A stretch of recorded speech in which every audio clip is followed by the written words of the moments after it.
हाय से नाता हो अरे बबुआ के पानी कमरिया धके बबुआ के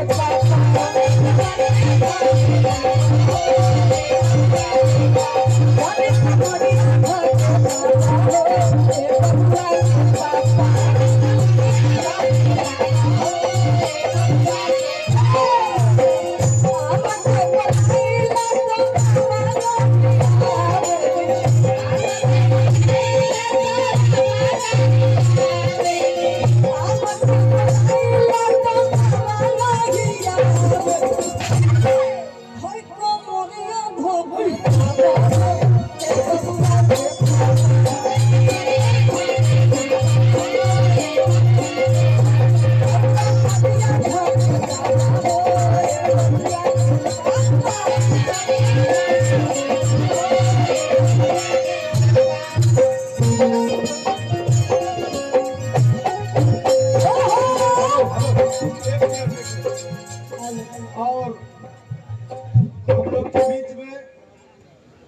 पूर्व राज्य मंत्री और बिहार सम्राट विजय लाल यादव फिल्म अभिनेता हम लोग के बीच में आ चुके हैं। बड़े भैया जी थोड़ा जगह दीजिए, आए मंच पर उनका सम्मान है।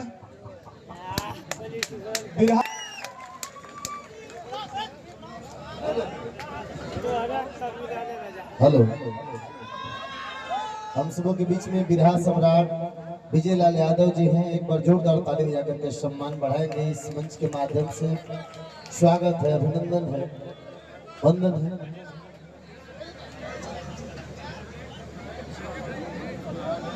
और सभी हाँ हाँ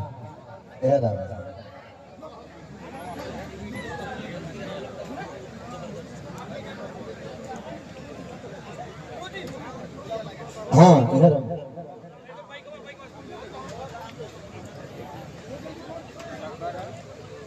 का हाल बा।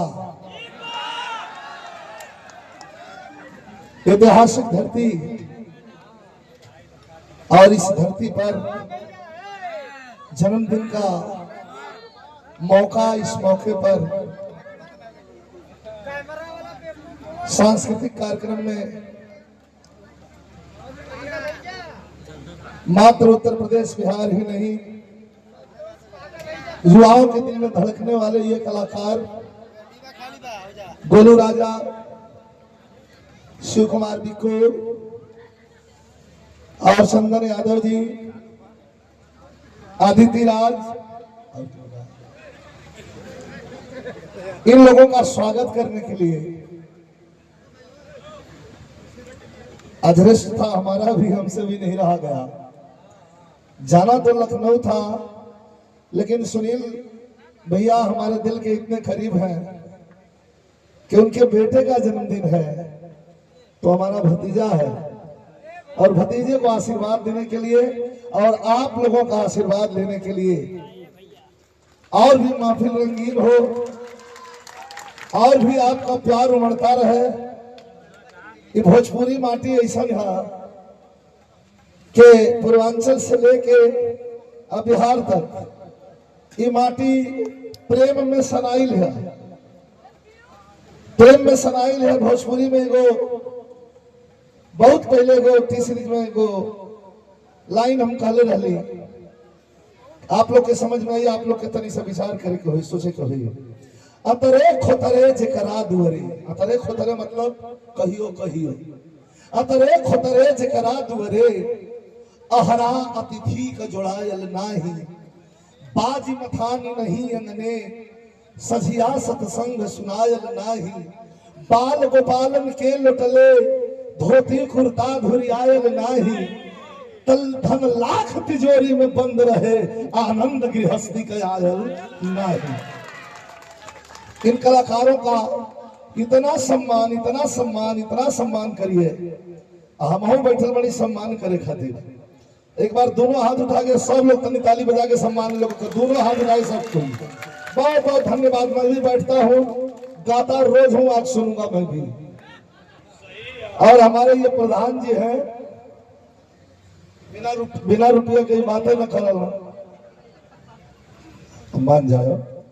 ये सम्मान हमारे कलाकारों का सम्मान है, और ये हमारा सम्मान नहीं, हमारे कलाकारों का सम्मान है।